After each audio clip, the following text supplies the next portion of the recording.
How to become more driven in life.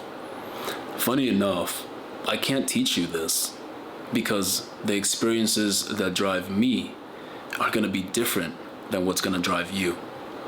But I can and I will try to inspire and motivate you to live a more driven life through real life examples. A couple years ago, all I cared about was rock climbing. Now, I didn't get good at it overnight, but I liked it, and that's why I kept going back to it. And I got good at climbing, but nothing else, or so it seemed. I was pretty unbalanced. Most people, if they found out that the only thing I was good at was climbing, they would think that's unbalanced. I didn't have a lot of other things in check. And you might be thinking, what's wrong with doing something that you like? You can make a career out of that. You can do so much, right? Yeah. Do the whole 9 yards. I climbed a lot. I worked in the climbing industry, and I even coached. And there's nothing wrong with that. But there were so many more doors to be opened. Imagine that you have 10 doors that you can open. And all you choose to do is open one door. And every time you open that door, it gets a little bit harder to open the next time. So you can keep opening that door, but it's just gonna get harder and harder and harder. And meanwhile, you have 9 other doors that are very easy to open. And every time you open a door, you gain something. That's kind of how life is. There's so much that you can gain and improve. So I improved climbing. And improving one thing, it could be anything, always carries over. So my climbing, well, I thought, wow, I'm only good at climbing, but probably nothing else. The dedication, the passion, the drive, it taught me how to grind. It gave me something. Climbing gave me strength.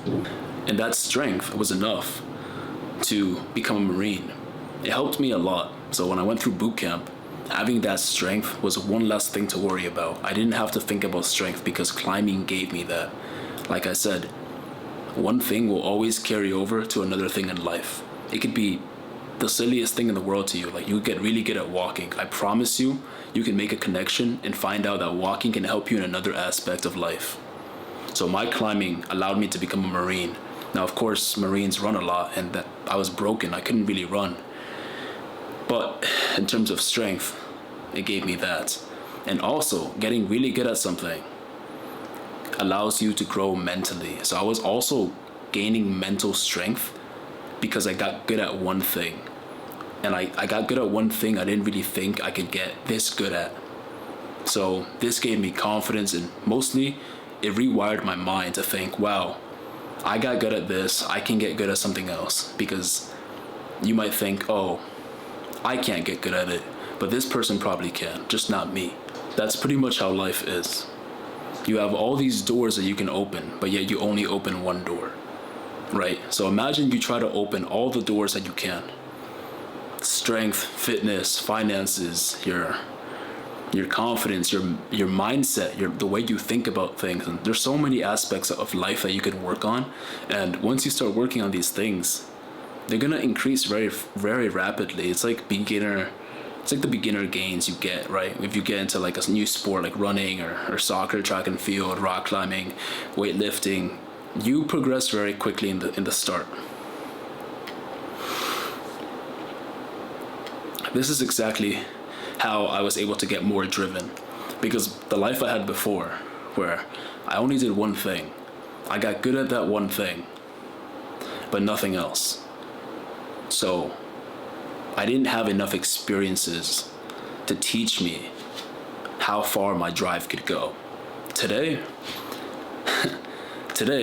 I do a lot more. So I accomplished climbing, but now I have accomplished many other things.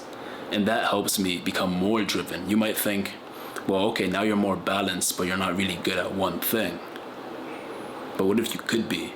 Like, who's to say that now that you become a father, now that you have a wife, or now that you have children, you work a 12-hour shift, now that you have less time in your day, and that you're more busy doing this, X, Y, and Z, that you still can't be just as driven or continue to peak and progress in your drive. Because what if that person proved you wrong and they kept showing you their passion and their drive for life? That'd be a pretty incredible thing. So, for those of you who don't know, I am a reservist in the Marine Corps. That's how I contracted.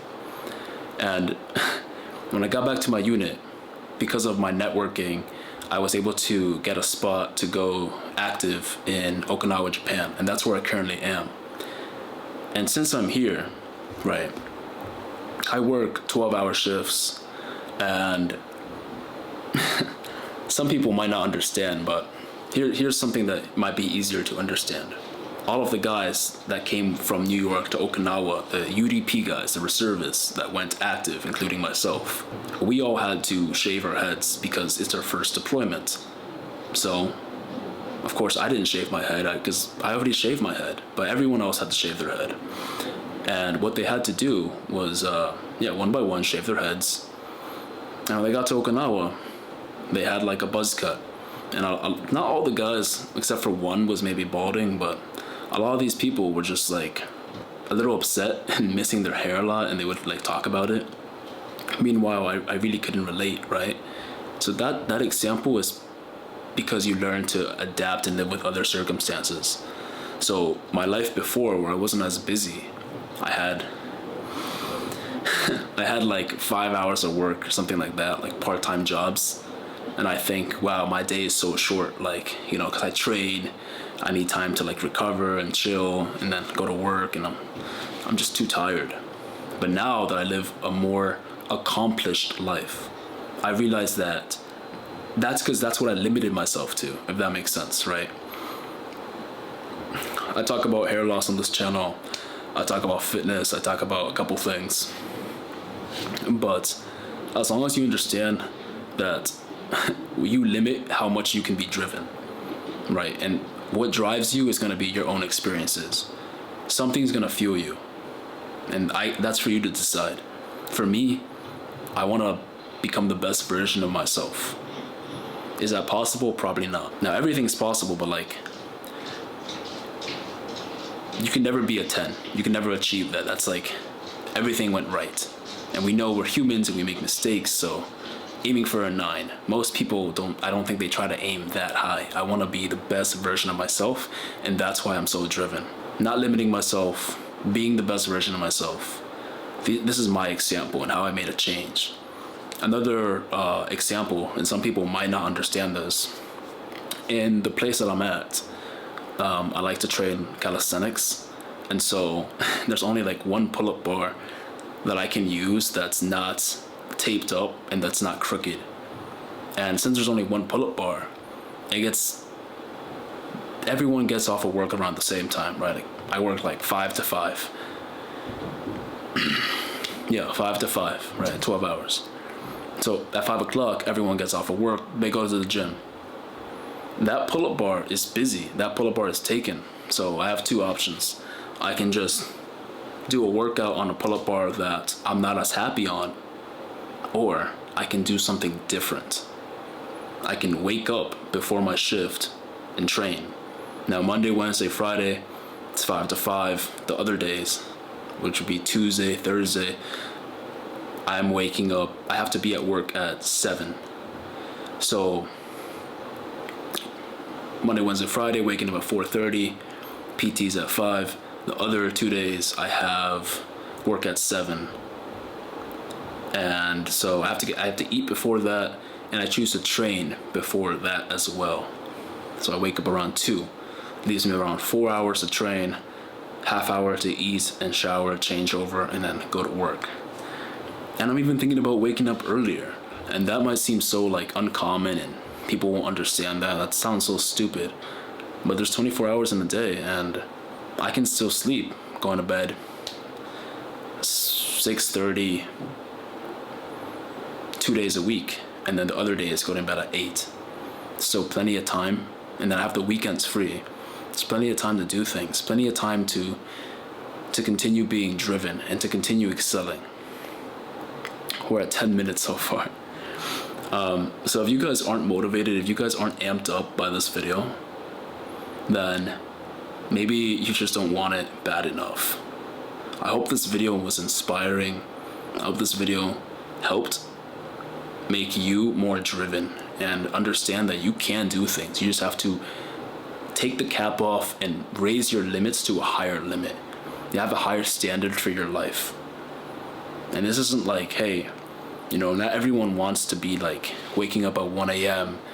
To be honest, I wouldn't wake up at 1 a.m. either if it wasn't for the fact that I had to, because this is my new norm. And it's crazy. I'm like, these thoughts that I would have had like a couple years ago that come into my head, like, well, I couldn't like be a Marine. I never even thought about it a couple years ago. And well, my sleep probably wouldn't be that good.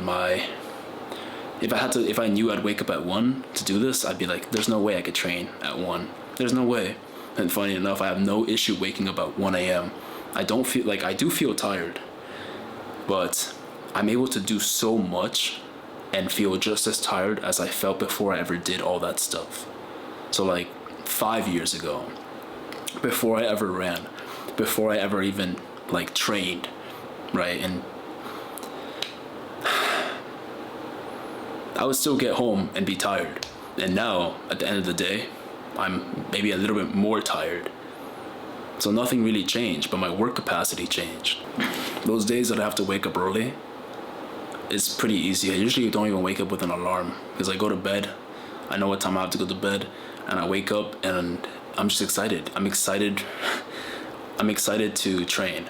And the days I try to run, if I run, because sometimes, you need to take time off and let your body recover like a little bit, at least a little bit. Sometimes skipping a week or two might be what I need, because running's a little brutal for me, since a lot of leg injuries. But this isn't a video about running. But the days I run, I'm also excited, and I'm also nervous.